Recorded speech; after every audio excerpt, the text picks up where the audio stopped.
Welcome along, my aspiring allies, and thank you for joining me on this most recent episode of the Speaking of Inclusion podcast. Today, I am joined by Sammy Williams. Sammy is a degree qualified nutritionist and intuitive eating coach. And through her business, Natural Nutrition, she blends science, psychology, and spirituality to help people heal their relationships with food, rebalance their hormones, and address the root causes of conditions like type 2 diabetes and obesity. Now, in our show today, obviously, we had a lot of conversations about nutrition, health, and well-being, but we really got into the weeds of having conversations around addressing the difference between fad diets and the things that might be going on currently, such as weight loss injections and quick fixes, and how do we really take steps as human people to manage our habits and our behaviors so that we really connect with who we are and what we need when it comes to nutrition and our body and making good choices that are sustainable. So I know that this is coming to you as we might be rethinking some of those January commitments that we made to ourselves around health and well-being. So hopefully this is a well-timed episode for you. So without further ado, you know the drill. Please sit back, relax, and get comfortable in whichever way works best for you. And please welcome Sammy Williams to the Speaking of Inclusion podcast.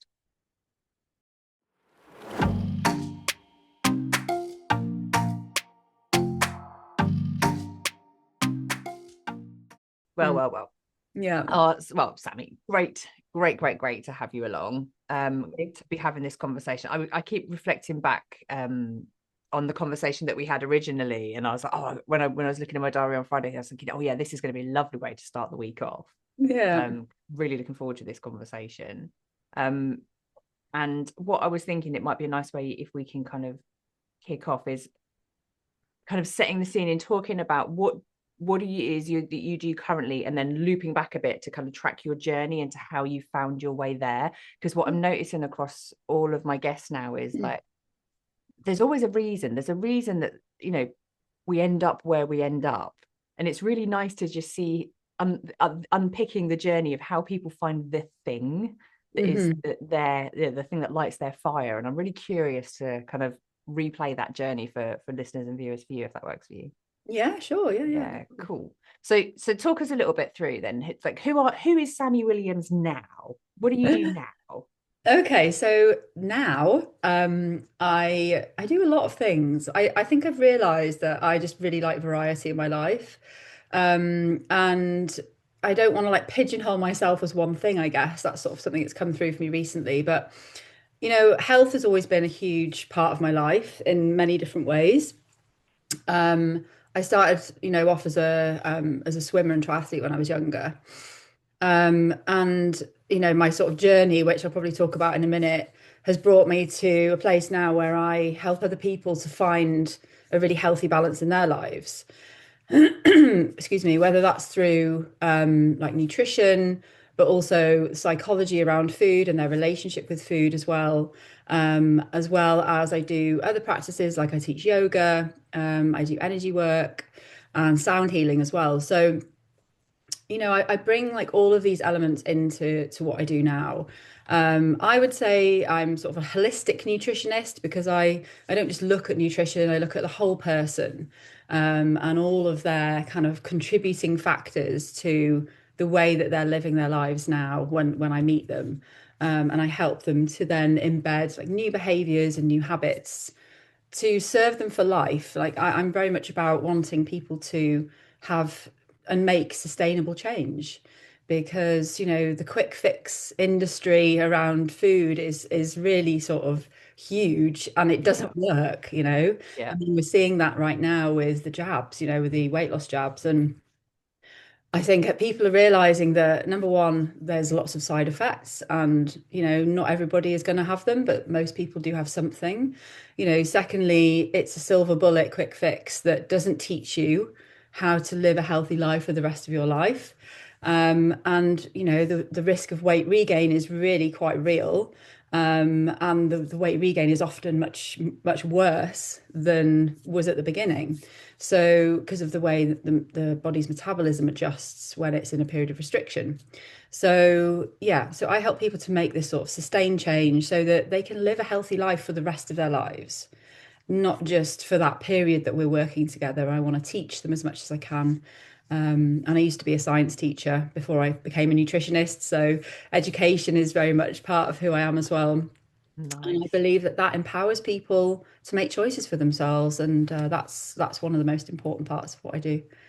I love that. And I really like the approach that you take, which is actually kind of working with a human as a human, which is knowing, like when you talk to behaviors and habits really stood out, because we all know, like, if you just, do exercise, eat the kind of right kind of things that your body needs, and like no one's an idiot, right? we all get it. And yet it's a struggle because of our Yeah. habits and our behaviors and our psychology and our routines and just everything else that comes into it.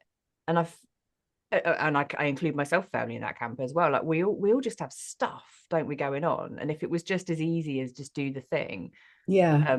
we'd all Yeah. we'd all have done it by now. And I think that's why those quick fixes are so appealing, isn't it? Because we can see it's like a means to an end to achieve an outcome rather than and any kind of business leaders certainly listening to this will resonate, rather than doing the root cause analysis to think, well, what are the things that are preventing me from doing this in the first place? So rather than seeking an end, we seek a process instead and see how can we shift it, which I love. Is that's your focus. You're saying, okay, rewind, let's learn something new about ourselves and do something differently through all of those angles that you talk about. So that's really awesome.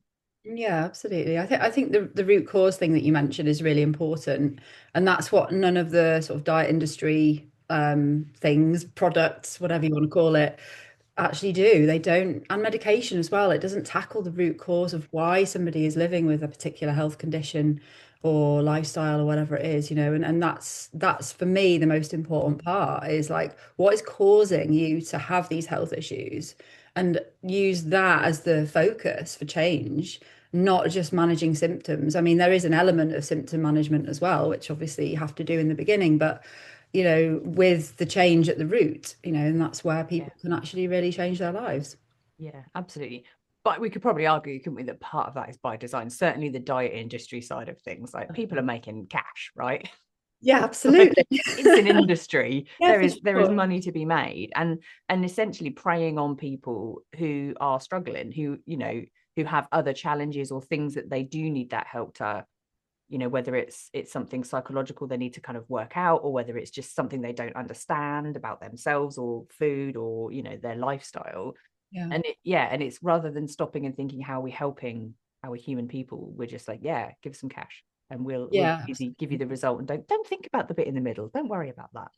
Yeah, yeah, exactly. If it was like a really effective, product that they were selling, they wouldn't make any money because Yeah, people would take it or do it and then it would be gone. Yeah, like yeah, the need would be gone. But yeah, yeah, that's one of the very sad truths I think about our healthcare system as well is that, and our food industry, it's all related, it's all about making profits. yeah, Sadly, it's sort of wrapped up in this like, oh yeah, healthcare and take this pill and you can still eat what you want for the rest of your life and you'll be fine, and it's like yeah, actually that's not the case most of the time. That's actually not what the data says. Plus, most people don't want to be stuck taking medication for the rest of their lives, so yeah, it's but that's how the industries work because that's how they keep people attached to various things, yeah, and we're seeing this even more in the food industry now. What's happened in America recently, yeah, is I think was it California basically are like taking the food industry like Nestle and all the big, the big food companies, they're basically taking them to tribunal because they're like, that the food you're making is making people sick and you're still making it, like the tobacco sort of debacle that happened however many years ago that was. yeah, It's the same thing. The industry knows it's damaging people's health and they're not changing it, yeah, until they're forced into it, basically. And at least, I know the government in America, maybe their sort of way of doing things isn't ideal, but at least they are looking at it and making some changes. yeah, And it would be really good if that could happen over here as well. yeah. And it's that, I mean, and this is the whole purpose of these conversations, isn't it? It's how do we disrupt the status quo? How do we stop just accepting that this is the way that it is, and how do we take who takes that first stand that says, actually, do you know what, no, Yeah. no, that's not good. And I would argue as well, there's also even like another kind of insidious layer to a lot of this as well, which is not only is it playing on kind of people's need. We have a media that creates an image that we're supposed to fit into. Then we have an industry that makes money off trying to help people make fit it. Like, it's all created by design, isn't it? Yeah, And yeah. underneath that, then you've also got people who have, I would imagine, quite complex psychological trauma perhaps they're dealing with. And Mhm. there's no regard for any of that. And then the destruction that is caused in people's lives Exactly. just by pressing all of those different buttons in a certain combination that is actually making it impossible for them to then function, without the weight of all of this going on. And there's no regard for any of that. No, absolutely not. That's the thing. And most people are in that system and they can't get out of it. It's very difficult to find a way to actually go, right, I need to make some changes and how I do that. Because most people haven't got the money to do it, actually. That's Yeah. the reality of it, particularly at the moment. Everyone's being squeezed left, right, and center. And, you know, investing in health is almost like, oh no, that's a privilege. Mm-hmm. And that's something I think we maybe spoke about last time was, that health should not be a privilege. Yeah. It should be the baseline for everybody. And if Yeah. people want to go and do other things with their money, they can. But like Yeah. health should be something that is accessible to everyone. And, all the sort of metabolic diseases that are, increasing type 2 diabetes, obesity, fatty liver disease, like metabolic syndrome, basically, that is like rife in lower income families, because of this sort of almost like this idea of health being a privilege. And I think that is so wrong. And it's part of the issues in our society, really. Yeah. And just for anyone like me who's going, you said metabolic syndromes. What Yes. what does that mean? So basically, it's a collection of metabolic dysfunction symptoms. There's different kind of a list of different things, but usually it's abdominal obesity, so obesity around the middle here. It's a triglyceride level, which is high. So triglycerides is basically fat in the blood after you've eaten, and that Right. normally should clear. But if you have metabolic syndrome, it doesn't clear and it stays high all the time. It's the same kind of process as diabetes, which is another symptom. So type 2 diabetes, where your blood sugar level is very high, it's not clearing properly. And also a high hip to waist ratio. So this is a way of measuring visceral fat, actually, because visceral fat is fat around the organs in the abdomen. Mm. So if you're, depending on your male or female, there's a different measurement. But if you have a hip to waist ratio above a certain amount, it shows that your waist is, either the same or bigger than your hips, which is not how it should be. It should be smaller. So that shows visceral fat around the organs, which is, very, very dangerous. And also like things like high cholesterol, high LDL cholesterol can be a measure as well. Low HDL cholesterol can also be a measure. So if somebody has three or more of those indicators, they're classed as having metabolic syndrome. Right. And they often come together. Like it's very unusual to just get one of those symptoms and not have one of the other ones as well. So also could be fatty liver disease as well. That could be classed in there. Yeah. Okay. So we're talking about a collection of Um, symptoms yeah. that as we start to whether our body starts to not process things in the way that it should, or we start to collect that, they're going to start literally kind of collecting together, and they will become noticeable to people. Yeah, that's it. Because, our body is not, it's not individual Yeah. systems. It's one system, it's one whole system, and everything is interconnected. I think the way sometimes that we sort of teach science actually makes us think of these things as individual, but they're all Mm-hmm. interconnected and they're all talking to each other all the time. So you can't really have one problem like that without there being another one as well. So yeah. Okay, cool. So there might be people, I'm thinking, certainly in conversations I'm having in my friend groups, and we are all, and I caveat this as well, as there's a large number of perimenopausal women in my gang as well. Yeah.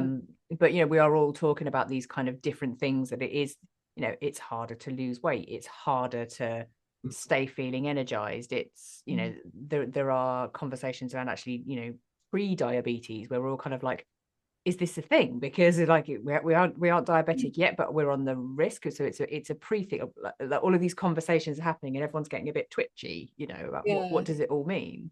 Yeah, yeah, and obviously, well, pre-diabetes is a real risk as you move into perimenopause because estrogen is what we describe as cardioprotective. So it's basically a hormone which moves the fat distribution in the body to around like the hips and the waist and the bum sort of area. But as estrogen drops, fat distribution can move to the front of the body. And it's Right. the front of the body where having fat is not very good for you because of it's visceral and it's around the organs. And so this is why before menopause, women's risk of heart disease is much lower than men's because men store fat in the front of their body naturally, like they don't have estrogen Right. like we do. So as women go through menopause, their risk actually increases and becomes the same as men. So that's why, making sure that your diet is good, that you're educated around what is good for, for your health really, and what you need to be putting into your body around the perimenopause. Also, the exercise that you should be doing as well. Having that kind of awareness and understanding is really important to as you move through that phase. Because it doesn't have to be that you increase your chances of diabetes. It's just that the hormonal change means that you are more likely to have that if you don't look after your health. But it's not like it's not a life sentence, it's not definitely going to happen. Yeah. It's how you choose to, nourish yourself and the activities Mm. that you choose to do in your life. And yeah, so that's the same with anybody though. It's Yeah. always a choice, isn't it, at the end of the day? And Yeah. sometimes that choice is being driven by subconscious patterns that you don't know about. So, although it's a choice, it's not necessarily a conscious choice, if you know what I'm Yeah. saying. Uh, Yeah, absolutely. And actually I think that what I'm hearing in all of this is we're it's data, isn't it? It's data and information, and there is always data and information available to you about your body and about your habits if you go seeking it. So yeah, we can choose to do that. But then just bringing in what you said earlier about, well, if we are in a position where we've got perhaps more expendable income, we're more likely to be able to make different choices in how we explore that than if we don't. yeah, um and and that is something to understand, and I'm kind of thinking now, certainly for people who are listening to this with their perhaps their HR well-being leadership hat on, to also think about, yes, definitely listen to this through the lens of yourself, also yes, listen to this through the lens of how can you take what you're learning from Sammy in this conversation and apply that in your organization to be like, oh, does everybody have access to the kind of yeah. well-being benefits perhaps that we, can we think about how we have these conversations differently? Can we think about how we enable our staff to access this type of education so they can make better informed choices? Yeah, absolutely. Yeah, I think sort of getting somebody in to maybe deliver a talk or something around that once a year or once every 6 months or something would be a really good way to do that. I know that there's sort of well, a lot of companies now are bringing in like well-being coordinators and stuff like that, aren't they? So yeah, I think it's being aware of like if people can access it or not. Absolutely right. Another thing that sort of came to me when you were speaking then is about HRT. Mm-hmm. So actually HRT does help to protect against an increase in heart disease and things like that. So, if you are sort of thinking you might want to find out about that, I would definitely recommend it. Um, there was a lot of sort of negative stuff around HRT for a long time about breast cancer and things like that. But, it's similar with the MMR jab debate that happened. The data and the way that it was presented was not correct. So Yeah. actually, that is just a huge kind of like, mistake really in the Yeah. medical world. And most doctors and GPs now will, tell you that. And, it is very, very positive for most women that take it. And that can obviously help to reduce any chances of weight gain and things like that as well. So, Yeah. Yeah, absolutely. And just as a build on that, we there's a previous episode that I recorded of our podcast with Ryan Root, who is a hormone optimization um expert, I guess I'll call him. And I mean, he focuses more in the world of kind of thinking about testosterone. yeah, But he said exactly the same. He said there is so much misinformation out there, and kind of studies that were misinterpreted and have now been debunked. But yeah, unfortunately, that hasn't flowed through yet, and people are still very scared. exactly. And I also read and I can't remember the author, but there's a book called The Upgrade, which is particularly about kind of perimenopause and menopause. And they were citing research in there as well, not only as you've just described around kind of the kind of heart health benefits Mm. of making, make you paying attention, I guess, to your hormone levels, but Yeah. also timing perhaps estrogen treatments sooner rather than later can also have an impact on Alzheimer's Yeah. progression and kind of the brain. What's the word? Is it plaque in your brain? Yeah, the Yeah, buildup of plaque. Yeah, yeah, yeah, amyloid plaque. Yeah, yeah, absolutely. And actually, the sooner you start it, the better. The more kind of positive impact it can have. mm, And it's also important to look at all three hormones, like the three main hormones, so progesterone, estrogen, and testosterone, and find a combination that works for you. Because everybody's different, you're not going to just be able to go, oh, what did my friend take? Oh, I'll take that. You need to actually yeah, sort of explore it, and it can take sort of 3 to 6 months sometimes to get it right as well.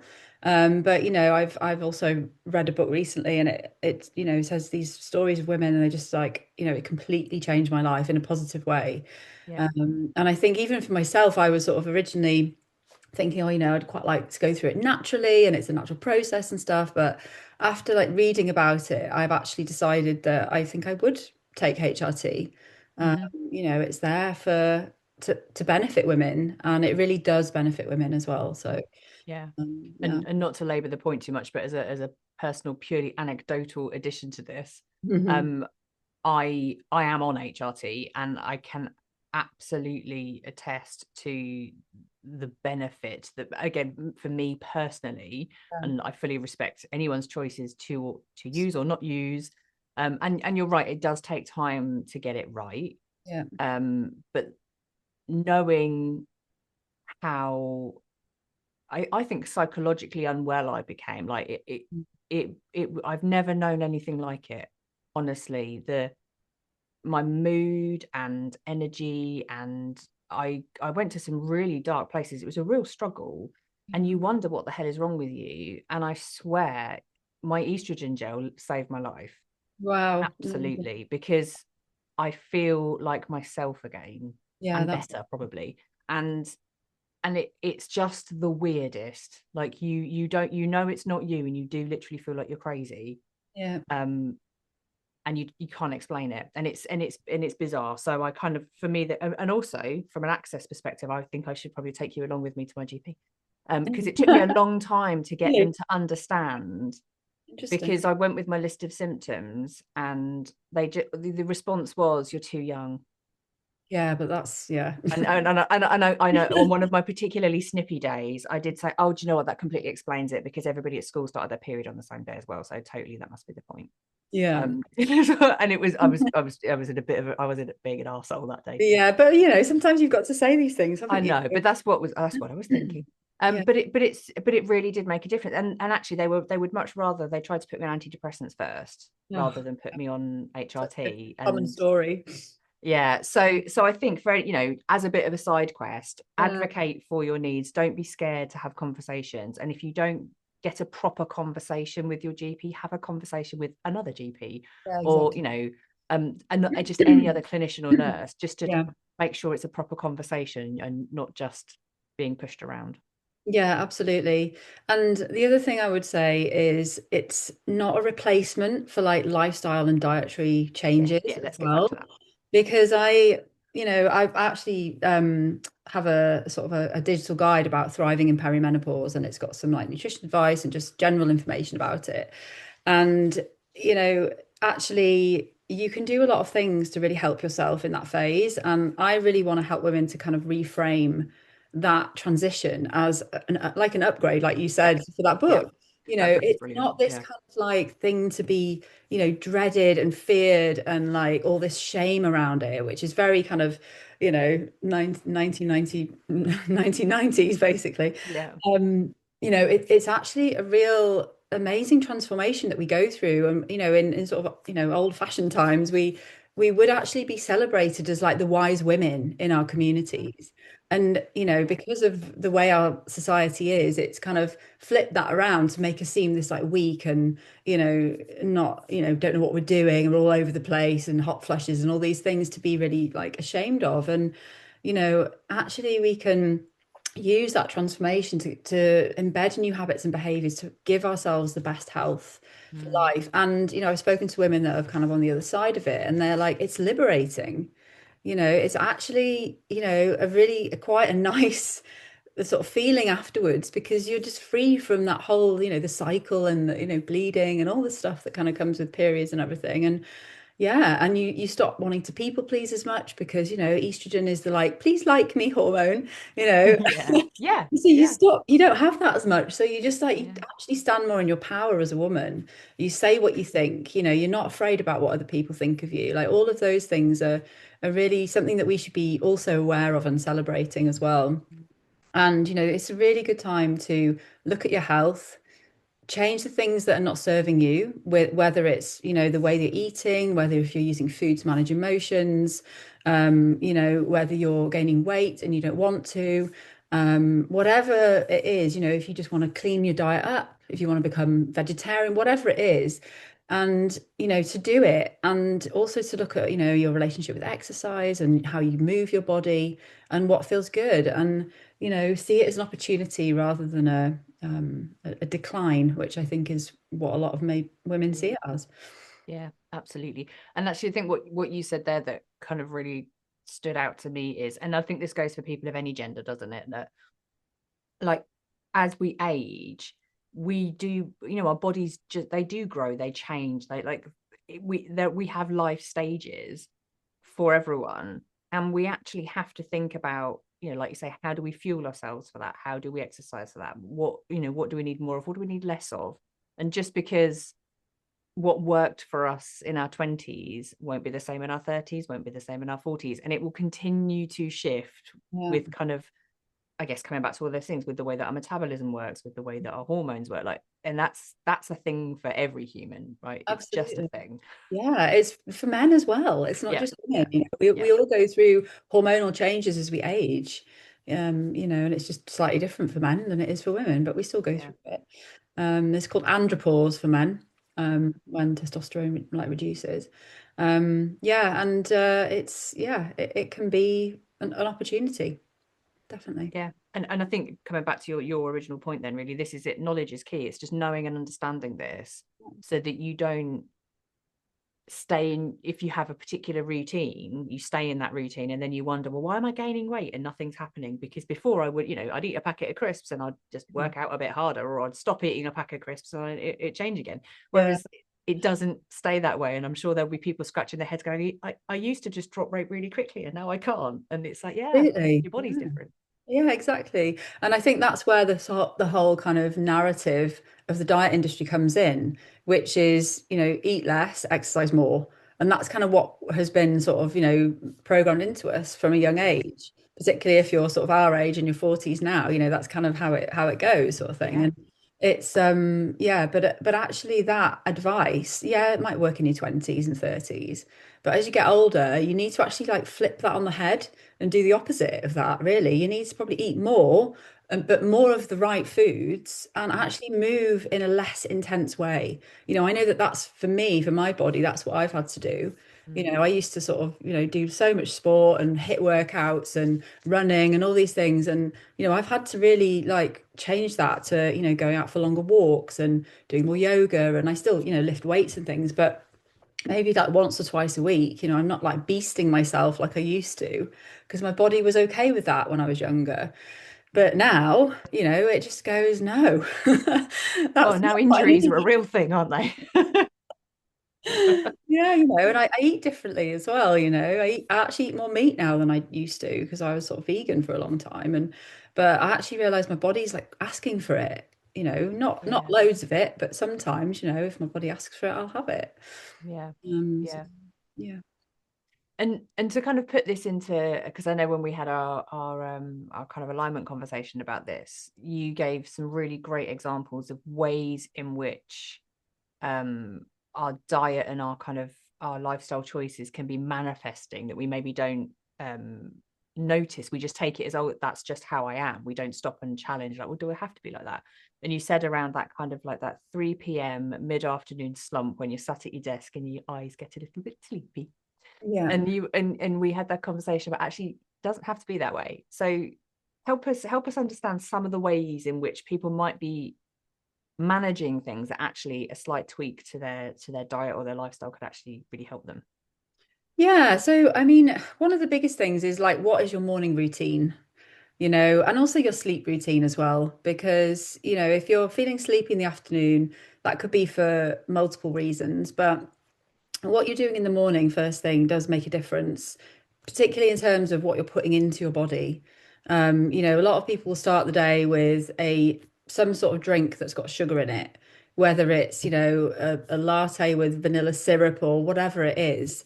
And what that does is give you a sugar spike in your blood. So basically the sugar in your blood goes high very quickly. And the result of that is that it crashes very quickly as well. And that's when you get the sort of, the slump and the cravings.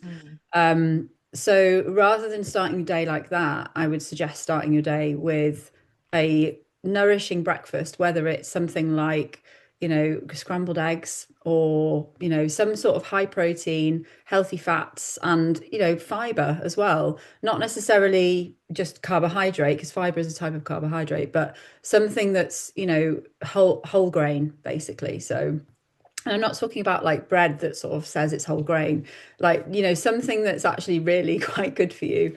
You do Actually have, whole grain. yeah, well, then, they say they are, but when you actually look at the ingredients, they're full of all sorts of things. So, check the ingredients of your food, like particularly things like bread, because we automatically go, oh, it's brown, it's healthy. But Mm. that's actually not the case anymore. It used to be, but it's not now. So look at things and kind of, just check. Yeah.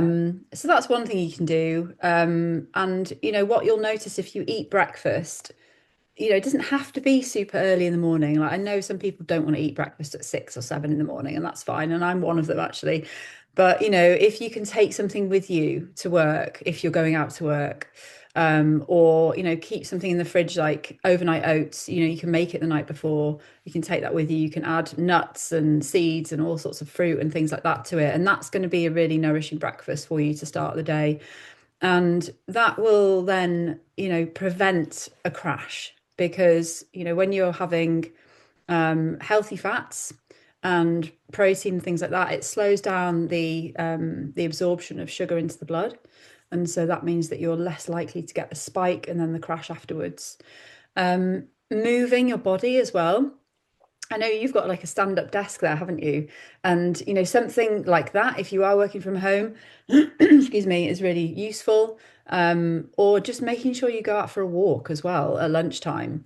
That can really help to give you some endorphins, and particularly this time of year because it's so dark in the mornings. So even if you're commuting to work, you're still not getting proper daylight. So going out in the middle of the day is really going to help with that as well. And if you're having a lot of caffeine, that can also make you feel a bit of a slump in the afternoon. So, if you're starting the day with coffee, again, you're going to feel the slump because as the caffeine is broken down, your sort of energy levels do wane and it does make you feel sleepy. So trying to maybe have some days where you have coffee or maybe not having a coffee till about 10 o'clock in the morning and eating breakfast first can help. Having green tea or matcha instead, something that's a little bit less sort of fierce in the caffeine world, that might help. It's still caffeinated, but it's just not quite as sort of extreme, I guess. Just on that, where does kind of like a like a black tea bag stack up against? Because tea has a lot of caffeine in as well, doesn't it? Have Just like caffeine. coffee. Yeah, yeah, it can do. Yeah, it depends on the tea, really. I Yeah. mean, all different teas have different amounts of caffeine in, but it's definitely less than coffee. So I'm trying to remember numbers now, but I can't. I don't want to say something that's not true. That's okay. We Um, can fact check it afterwards. It's fine. But we're yeah, basically saying, I think some people maybe drink tea thinking it's gonna, it might have a lot less caffeine than coffee, not necessarily a lot when less. I think that's what I kind of want to say. It may or may not be true. No, exactly. It's not that much less. I think people would maybe be quite surprised if they looked, but it Mm, can be up to maybe like 75% of the same as coffee, depending on the yeah, ті, of course, and how much you have of it. If you make it, how you make it, there's lots of different kind of yeah. I factors. mean, I'm now thinking about mine. I'm a Yorkshire tea drinker. Other brands of tea are available, and Yeah, I stew mine to within an inch of its life. So there's so much puckery tannin going. I love it. Mhm. So I'm going to imagine I'm getting a good old caffeine boost. Yeah, it's probably quite a bit. Yeah. Yeah, wringing the caffeine out of my tea bag. Yeah. Excellent. And you mentioned there as well about healthy fats. What are some examples of healthy fats? Just if people are listening to that thinking, I don't know what the difference is. Yeah, sure. So foods which have plant-based fats usually are kind of the like classed as the healthy ones. So if it's something like an avocado, that's a good healthy fat. But that's also got fiber in it as well, so it's extra good. And then nuts and seeds, they're really good for having healthy fats. Salmon, that's actually, that does have obviously animal fats too, but it's got a really good balance with omega fats as well. So, having some maybe smoked salmon or something in a bagel would be quite a good thing if you can get like a seeded bagel, something like that. So, yeah, and yeah, having as many of those as you can is good, definitely. For because it keeps you full as well. That's the thing. Um, Yeah. Yeah. And I'm going to guess things like chocolate and butter and stuff maybe fall in the unhealthy fat camp. Yeah, I mean, I wouldn't. It's very difficult to be so black and white Mm. because there's so much nuance in nutrition. And I wouldn't say that you shouldn't have butter because, it can, like, having it sometimes is fine. I think if you're having like loads of it every day, it's probably not ideal. If But anyone has ever seen me butter a piece of malt loaf, that might not be the way to do it. yeah, cutting a slice off, basically. Yeah. But it's about having like the variety of different nutrients. So, if you're just having a piece of toast with butter, you're not getting a lot of nutrients and you're not going to stay full for very long. I mean, anybody knows if they've eaten that for breakfast, you're hungry within like an hour and a half of Yeah. eating that because, it's probably bread that's potentially quite high in sort of, sugar or like refined carbohydrates and there's not a lot of fiber in it. And, fiber, healthy fats, and protein are the three nutrients that really fill you up and then balance your blood sugar as well. And it's the crash from blood sugar that gives you that afternoon slump. So if you're in a more of a sort of a balanced state with your blood sugar instead of a roller coaster, then you're not going to feel that crash and you're not going to get the cravings in the same way. I know a lot of people get home from work and they haven't eaten enough during the day. And Mm. so they're like really hungry when they get in, and then they'll snack on loads of food and then eat dinner. And so they're like sort of piling in all of the food at the end of the day when your body's actually like winding down. Your metabolic rate is slower in the afternoon. Your insulin is less sensitive. Like everything in your body is kind of winding down for the evening and doesn't help with digestion. So if you can kind of spread your food out over the day a bit more, then that's going to make your digestion better. Yeah. And your energy levels will be better as well. Excellent. And I guess that also then has a knock-on effect too. If our energy levels are at least a little bit more consistent, then potentially our mood is going to be a little bit more even if we're not kind of feeling the impacts of those peaks and troughs that you described as well. And I guess to then put the work lens back over it from kind of an engagement perspective, you're probably more likely to be able to be present in conversations and stay focused on the tasks that you want to be doing because your body's not trying to regulate your either your emotional state or your Mhm. nutritional state. Yeah, absolutely. Yeah, I mean, there's so much sort of research out there about how, good diet and nutrition helps with things like productivity at work. If people are happy at work and feel nourished and healthy and looked after, they're going to do better work than if they don't feel like that. So investing in well-being at work is it's like a no-brainer, really, Yeah. because it's actually going to get better work out of people and yeah, their lives are going to be better because of that as well. So it's like a And I win-win. can only imagine then that must have a knock-on effect then to things like absence rates, that you're probably less prone to getting colds and the bugs that are going around. If your system is a bit more enabled to fight off those things, Mm. or you're probably more likely to bounce back a bit quicker when you do get them. Yeah, definitely. And also, the biggest thing to mention here is the gut microbiome, Mm. because, the gut microbiome is the root of your immune system. Like 70 to 80% of your immune system is in the gut. So if you're not nourishing your body with whole foods really, which are high in fiber, then your gut microbiome is not getting the nutrients that it needs and it's not going to be as healthy. So you're more likely to get more illnesses and you're less likely to be able to recover from them quickly as well. So, the gut microbiome really is one of the most important parts of our digestive system.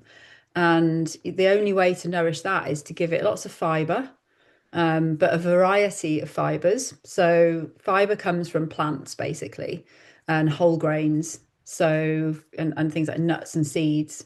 So all of the kind of plant-based foods, they have high fiber.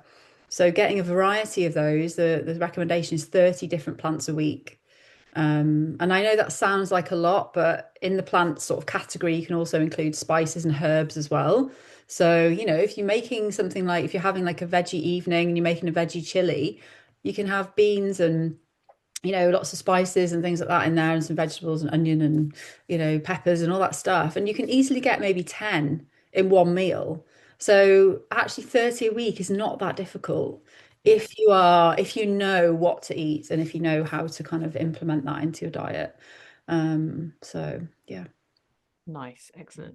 Now, I can imagine in my head, I'm thinking there's going to be people listening to this going, intellectually, I understand everything you're saying. That makes absolute Mm. sense. And I get up really early for work. I drive, I drive to meetings, which means I'm probably going to grab a drive-through coffee on the way, probably a pastry. Mm. Then I'm going to have like meetings, and some of those might then involve, meeting other clients and then having coffee with them. And I Yeah. can imagine people thinking like, great, how practically, how do I break that cycle? Where's a good place to start?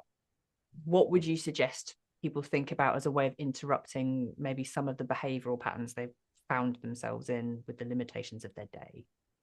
Yeah, that's a really good question. I think, first of all, you need to look at your day and see where there are opportunities to make changes. So there are obviously certain parts of the day that you're not in control of, like when you're in a meeting or with a client or something.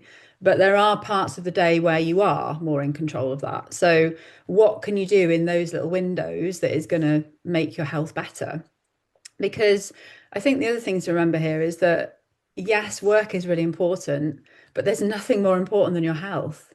Like you might be working, every hour God sends, and then you get to 45 and you have a heart attack, or Yeah. you're diagnosed with high cholesterol, or and then well, you can't go to work anyway. So I just want to try and kind of reiterate that, you can't function well in your work life and to the best that you can if your health isn't good and if you're not nourishing yourself properly. So, when you're in your 20s and 30s, you can probably get away with it, maybe up until 35. But after 35, changes start to happen in the body hormonally, for men and women. And, that's when the health conditions can start. And if you've laid down a sort of less healthy kind of habits and stuff, it's very hard to change them at that point. Um, I would say something like, with coffee, try and have black coffee or stop having syrup in it. If you're having syrup in it, don't have sugar in it, that kind of thing. Try to sort of wean yourself off that.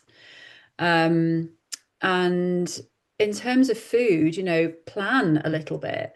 You have to prepare. If you were going to go into an important meeting, you wouldn't just show up. You would prepare for it.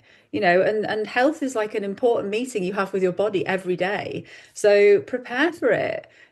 Put some oats in a bowl, like whole big jumbo organic oats in a bowl with a bit of milk and something with a lid and leave it in the fridge overnight. Stick some like flax seeds in it and some pumpkin seeds and some nuts, and then just take it to work with you.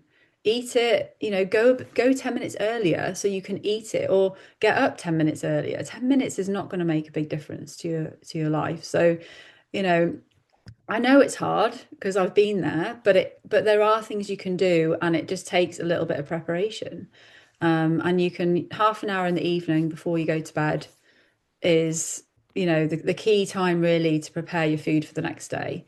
And then yeah, off you go, sort of thing. And you've got it with you. So What really stood out to me there as well, I'm thinking you could switch that 10 minutes you've just spent sat in the Costa drive through waiting for your, latte with a vanilla shot for having your make sitting and having your oats and just doing that before you leave the house so that you don't feel the need to stop. And then I Yeah. was also wondering, like, if people are really putting lots of syrups in their coffees, do you even like coffee? Like, Mm. maybe you don't need it. Save yourself £7, you know, Yeah. spend that True. money somewhere else. On the gym membership you've probably signed up to that you're not going to as well. Yeah, yeah. Yeah, or take like a banana with you. A banana's got its own packet. You don't even need to like Yeah. do anything to it, and it's there are foods out there that you can eat that don't take preparation. A bag of nuts and a banana is something for breakfast that isn't high sugar. I mean, there's sugar in banana, but it's a natural sugar, so it's not the same, and you're eating the fiber and everything. And you're getting the nuts. So the nuts have got the healthy fats and the fiber as well. So you're kind of hitting some of the main, categories of food that you need to be having. There are definitely ways around it. And there's lots of things you can buy now that you can get, that are ready for you. I would just be careful to check what's in it because a lot of these things do have sugar added, and you don't just want to be consuming excess sugar all the time because that's the thing that puts you on this roller coaster, the blood sugar roller coaster, I call it. And that's when you get the crashes and the cravings and the binging of carbohydrates. Okay, so pay attention to our sugar because that is what is going to keep our cravings at bay. And actually, it's interesting you say that because I have a little part-time job where I work with a cat food company in pet food stores, educating pet owners about the nutrition for their cats. And it's interesting the amount of attention that people will pay to what they feed their animals, and they will not pay the same attention to themselves. And they're horrified when they look at some of these big commercial cat food brands, and it's like it says it's chicken, but it's got 4%, and they're devastated. And it's like, yeah, but have you looked at the content of meat in your sausages? Yeah, Like exactly. it's not meat. Yeah, And we exactly. don't, do we? No, no, that's the thing. We sort of look after our dogs and cats more than we do ourselves, which is quite it's kind of Yeah. sad, really. Yeah. You know. I'm conscious as well that this episode is going to be airing kind of probably early February. We're kind of mid-January currently.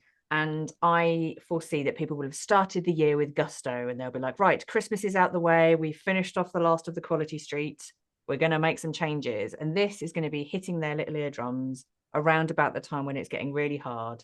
They've probably had a bit of maybe a week or 10 days where they've maybe not been sticking to it as much as they had thought they might at the beginning of the year. What encouragement can you kind of offer them to just help them, to tweak? Because we've got the plan ahead. So we've said, right, you're Yeah. going to plan ahead, you're going to think about your day Yeah. in the same way as you think about all your meetings. What kind of encouragement can you give them to just give them a shake? Well, what I would say is like, what are the things that you've tried to change? Have you tried to change 5 things at the start of the year? Because that's not actually a sustainable thing to do. I think a lot of people go, right, I'm going to join a gym, I'm going to eat only salads, I'm going to, do all these things like eat like intermittent Quit drinking. We fasting, do dry quit January. drinking, yeah, all of this stuff. And it's not sustainable because it's too much. It's too much for anyone. So you need to think about what's the one thing that you think in your life you're doing that is going to make the biggest difference to your health, that makes you feel good. Maybe it's alcohol. Maybe it's not drinking alcohol for now. Don't make it like I can't drink alcohol for the rest of my life, because if you tell yourself that, you're setting yourself up for failing. But just say to yourself, like, I know that when I drink alcohol, I don't feel very good the next day. It makes me tired and irritable, and I don't perform well at work. So, therefore, I'm making this choice for myself because I feel better when I don't, rather than it being this very kind of like rigid barrier of like, I'm not allowed to drink until this date sort of thing. Because what happens then, it's the same with any sort of restriction. It's like you restrict it and then you stop the restriction and you binge on it. And that's kind of the way that our brains work, sadly. So changing the narrative around whatever the thing is that you've changed could really help you, and doing it with compassion, like for yourself. We're always being really nice to everyone else. Like, how are we talking to ourselves? Are we being really harsh? Are we telling ourselves that we can never stick to anything? We've got low willpower, those kind of things. Um, And yeah, so I just focus on that one thing and Yeah. be nice to yourself about it. If you have a day and you're like, I really want a glass of wine and you have one, for example, then that's okay. Like you don't Mhm. have to beat yourself up forever. But it also doesn't mean you should just go, oh, well, I've messed it up now. I may as well just carry on drinking like I was in December. Yeah. Just go, okay, I had a day where I had a glass of wine, it's fine, and that's good. But actually, it's reminded me of why I'm doing this because I woke up this morning and I felt awful. Mm. So I'm going to carry on, or if it's like I've been eating croissants every morning and I decided to stop doing that, that if you eat one again after 3 weeks of not eating them, you'll probably notice how it doesn't make you feel that great. I've got nothing against croissants, by the way. It was just whatever came to me. But, Yeah. whatever that thing is that you're trying to change, just change the one thing. Mm. Don't try and change everything at once. And also, if you want some support, ask for it. Ch doing these sorts of health changes on your own can be really difficult. So, if you've got a family member or a friend who you really trust to support you and kind of be your wingman in the journey, then ask them, and I'm sure that they will.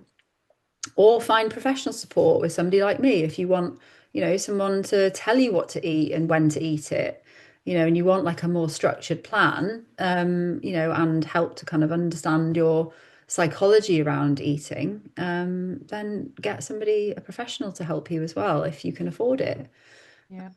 So, yeah. I think that's really helpful actually and really timely because and what a great reminder in that we do gravitate as humans, don't we, to that kind of all or nothing approach. Like we give ourselves labels like I am this, I am that. And what I'm hearing here is like get away from that. Yeah. Like if you don't want to drink, just choose not to drink all the time. Yeah. And if you really want a glass of wine, if you really want a bar of chocolate, if you just do that. But if you are saying I want to be the type of person that doesn't do that all the time, Yeah. then lean into that rather than I don't do this, Yeah. and Exactly. give your brain those triggers. And interestingly as well, I can imagine for some people that might be all they need. And as you've just said, yeah, there might be other people that are thinking that their brains are just too busy, or there's something in their psychology. Because I know that you have also done a lot of work helping people around disordered eating as well, Mhm. and that's obviously has a lot more emotion and a lot of psychological challenges wrapped into it. Whereas just saying to someone with a disordered eating habit or pattern, um, just don't do that, isn't going to help them, is it? No, I mean, when did that ever work? Yeah. When somebody says to you, calm down, it's like, that's not going to work. Like, that is not going to have the effect. So, yeah, I mean, what you actually described earlier is disordered eating. Somebody that's like waking up in the morning, grabbing coffee, grabbing a pastry, like, that is not, eating for health. That's disordered. Like, it's not an eating disorder, but it's Mm. out of order, if you know what I mean. Yeah. So, yeah, it's not prioritizing your nutrition. It's not thinking ahead about how you're going to nourish yourself for the day ahead. If you've got a really busy day full of meetings and back-to-back clients, the most important part of that is nourishing yourself for those meetings so that you are like on the ball, you've got quick thinking, you can, answer questions, in a sort of like full and good way. So like actually it's the best thing you can do for yourself and for the people that you're working with as well. So try to kind of think of it in that way if that helps. So yeah, and disordered eating can lead to eating disorder behavior over time. And that can then become more of a problem. So, Mm. and also if you're not nourishing your body properly, eventually you're going to have an issue with something, whether it's like chronic illness or, you're getting all the colds and coughs and you can't function properly. So or weight gain or Yeah. insulin resistance, eventually the body is going to go, I'm not okay with this, and do something before you get to that point. Yeah. Change your habits before that. Because a lot of people I see, like they have got to a point where their health is really bad before they do something about it. And it's like there's no change without a crisis. Do you really want to get to a crisis with your health before you make a change? Mm. Don't put the health on the back burner for everything else, because if you don't have your health, your life is really hard, Yeah. you know? Yeah.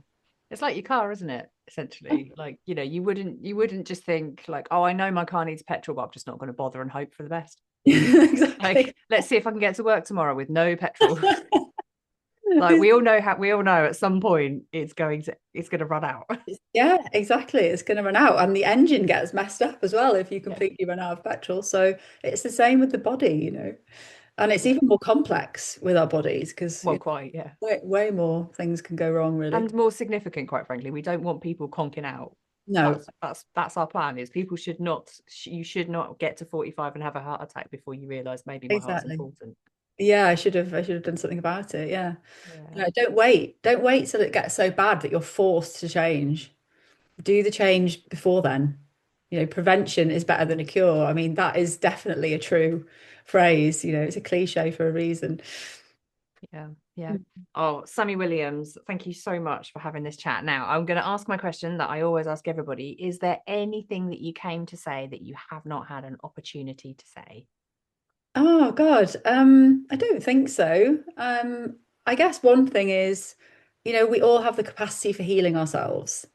You know, we don't have to rely on somebody else to help us with that. These days, we have access to so much information. We can empower ourselves to be the best version of ourselves that we want to be, like whether that's through health or anything else. And we just have to make a choice to do that. And actually, we're the only person that's going to really benefit from it, but that does also influence people around us as well. So if you're one of those people that doesn't like doing things for yourself, well, do it for the people around you. Do it for your family, your kids, your friends, whoever. And if they see you making a change, then they will also start thinking about their situation. It's just a natural part of our human connection. So yeah, so become your own healer. Yeah. Oh, I love that so much. And gosh, and the ripple effect of that, right? Because then Yeah. that turns you into a role model, not just for the people within your family, but I've seen it in organizations when you get a different leader who I worked in a pharmaceutical business, and every morning our I was going to say CEO, but that wasn't his title, but he came in and he'd put his stuff on his desk, but before he logged in and did anything, he went for a lap around the park and Mhm. then came back and then started his day. And it was a non-negotiable for him. Yeah. That was the way he started his day. And I thought, what a great role Mm. modeling of a habit to just say, Yeah, this is the thing for me. yeah, exactly. You've got me after that, but that's mine. Yeah, absolutely. And what did that take? Like 10 to 15 Yeah. minutes, you know, and then the rest of your day is like way more productive because you feel Mhm. happier and, you know, Yeah. you're able to kind of function better. Yeah. So little Yeah. things, you know, you might feel like, oh no, I haven't got time to go and like walk around the park. But yes, you have. You Mhm. haven't got time to not. Yeah. You And know? but then the ripple effect of that is people noticed, and it was signaling like Yeah. it's okay to do a thing for yourself. Okay. And it didn't have to be that, but other people felt, yeah, okay, great. You know, I could go for a walk at lunch, Mm. or I can Yeah. do something else. Exactly. He's like showing that prioritizing yourself and your own needs is actually fine. And that's a great leader, you know, Yeah. somebody that has those habits and yeah. Yeah.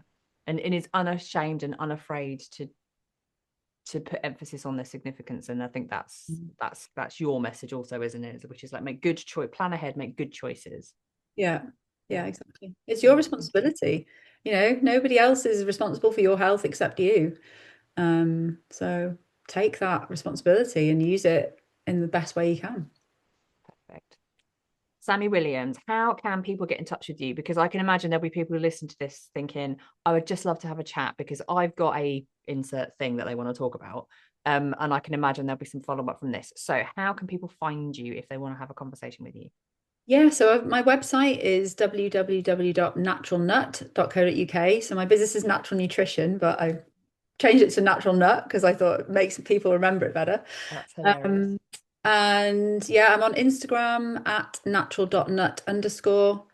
They can email me, Sammy at naturalnut.co.uk, SAMMY, that is. Yeah, so those are kind of the main ways to reach out. Super duper. And all of that information for those of you that are listening to this, driving to work with your latte in hand, thinking I'm going to bin this off in a minute. All of this is going to be in the show notes. So don't worry, you can find it. You can find it all easily and accessibly so that you can drop Sammy an email and ask your questions. Sammy Williams, thank you so much for joining me today on the Speaking of Inclusion podcast. My pleasure. Thank you for having me.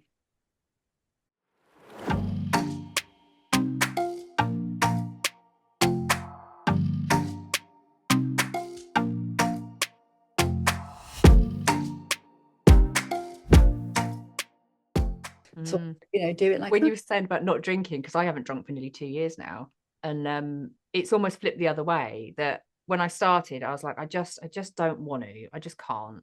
And it Mm, got to a point where now I'm like, well, I don't want to now yeah, because it's been so long that I haven't. I'm like, I don't yeah, miss it, I don't need it. I don't want to break my streak of not drinking. yeah, exactly. Like, For whatever the reason, if it keeps you going, that's yeah, the thing. Yeah, it's completely lost its appeal. yeah, yeah. And And what? because I get up in the morning and do early morning gym classes. Okay, yeah, yeah, Oh God, exactly. I never had hangover. No, I know. That's the thing. I remember when I used to drink when I was younger, just like the number of days I used to just feel like absolute shit. You just get up in the morning and just be like, oh, Yeah. But yeah, no, I don't miss it at all. But and I also, I was in Ireland recently, like last year, and I was like, right, I should have half a pint of Guinness just, because I'm in Ireland. And my partner bought it for me, and I was sat there with it, and I took a sip, and I was like, I cannot drink that. Like the taste of alcohol was so strong. I was like, it's disgusting. Like, why would you want to put that in your body? I don't get it. Yeah. There you go. See, we just know, don't we? Yeah, we do. Our bodies are wise, Our bodies can feel things that are right and not. We just don't listen to our bodies a lot. Yeah. Mm. And I often wonder, a complete side quest, but about like the etymology of things like drinking and drug taking.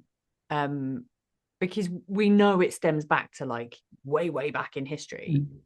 But I often wonder if it's just our ancestors seeking escapism. Like, because literally it's like fermenting, vegetables and tree bark and honey or whatever, Yeah. like just to make it poisonous Yeah, so yeah. that you can't see straight. Like Mm. that's kind of what we did. And it's like it's escapism, isn't it? Like our lives are so It's, drab. There's nothing to well, do over winter's it's evening. really, yeah, true. Yeah, in winter for sure. It's interesting you said that because I listened to a podcast on alcohol this weekend, Hmm. and it was basically talking about the history of it. It was that Professor Nutt, the guy that was like one of the I think it was a Zoe Science and Nutrition podcast, and it was interviewing him about it. And he was basically saying that, for thousands of years, we've like 40,000 years, alcohol's been around. So a really long time in our society. And, it sort of goes back to the social aspect. That's what they sort of think is that it helps us to socialize Mm. with different communities because it relax people and it makes them, feel a bit more like, chatty and stuff. And it helped to mix the gene pool. Actually, it led to Ah, like better evolution of humans because we were able to like because share we got genes. drank and had a shag by the wheelie bins. Exactly. Yeah, that's it. Wow. With somebody from the other village, which is good for the gene pool, isn't it? Yeah. You don't just want to be shagging your brothers and sisters because that's no good for anyone. Ah, yeah. Well, Um, there we go. yeah, and so it was kind of a like, yeah, it was actually beneficial for our evolution. But he also said another interesting thing, which was that if alcohol was discovered now, the recommended amount to consume would be 5 glasses of wine a year because of Wow. because of the toxicity of it. So Yeah, that's one thing that's always got me because like you're poisoning yourself. yeah, Like you're poisoning your brain, like just to the point that you can't balance and you're going to vom. Your body's trying to get it out of you. exactly. Yeah, yeah, yeah. Yeah, it's Yeah. really, you talked about the different stages of drinking as well, like what happens hormonally inside your brain, like when you drink. So Oh, like the first drink you sort of relaxes you and stuff, and then the second drink you have it like changes your dopamine levels in the brain and you start feeling really good. And it was sort of described the kind of progression of what happens. And then the last sort of stage is that affects something called glutamate in the brain, which is the hormone which controls a lot of the body's processes, and breathing is one of those. And so that's where people can die from alcoholic poisoning is because wow. it actually stops glutamate from working and then people just stop breathing. So it's what happened to Amy Winehouse, Wow. her as well, because when you stop drinking, your tolerance level massively drops as well. So if you then start again, Start again. it can really, really affect you, and you can't drink as much as you could before, sort of thing. So Mm. he said that's what happened to her. She bought a litre bottle of vodka and drank it after not drinking for 6 weeks, and it was just way too much. He said for somebody that was drinking regularly, it wouldn't have been a problem, but because she wasn't, it was yeah. Wow. Yeah, Very good. so it really is dodgy alcohol. I've never known anybody like take magic mushrooms and have a fight. You know? Yeah. So it's Interesting. yeah.